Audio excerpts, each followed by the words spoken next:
वरहमतुल्लाहि व बरकातुहू। ये जोश कभी कम नहीं होगा, वीरों के बलिदानों से आया है। ये जोश कभी कम नहीं होगा, वीरों के बलिदानों से आया है। कितनों ने लहू बहाया है, तब जाकर तिरंगा पाया है। माननीय मुख्य अतिथि, आदरणीय शिक्षकगण और मेरे प्यारे देशवासियों, आप सभी को गणतंत्र दिवस की हार्दिक शुभकामनाएं। आज 26 जनवरी है और हम सब यहाँ भारत के गणतंत्र दिवस मनाने के लिए एकत्र हुए हैं। 26 जनवरी 1950 को भारत में संविधान लागू हुआ और गणतंत्र दिवस भारत का एक संप्रभु गणराज्य बना। गणतंत्र दिवस भारत का एक राष्ट्रीय पर्व है। ये दिन हम सभी के लिए गर्व और सम्मान का दिन है।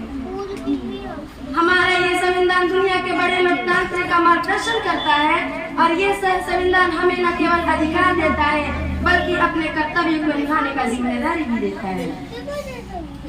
यह हमारे देश के विविधता में एकता की ताकत की प्रदर्शित करता है और यह नागरिकों में विश्वास जगाता है। लिख रही हूँ मैं अंजाम जिसका कल आगाज आएगा, लिख रही हूँ अंजाम जिसका कल आगाज आएगा।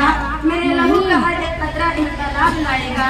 मैं रहूँ या ना रहूँ, मैं रहूँ या ना रहूँ, ये वादा है तुमसे कि मेरे बाद वतन पे मरने वालों का सैलाब आएगा। गणतंत्र दिवस हमें याद दिलाता है कि हमें अपने देश की सुरक्षा, समृद्धि और गरिमाओं के लिए एकजुट होकर काम करना है। इस विशेष अवसर पे हम अपने देश के शहीदों को श्रद्धांजलि अर्पित करते हैं, जिन्होंने हमें स्वतंत्रता दिलाने के लिए अपने प्राणों की आहुति दी है।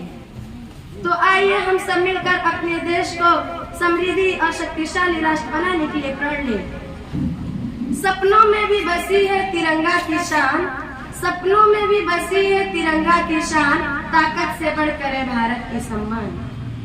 जय हिंद, जय भारत, धन्यवाद। अस्सलाम वालेकुम व रहमतुल्लाहि व बरकातुहू।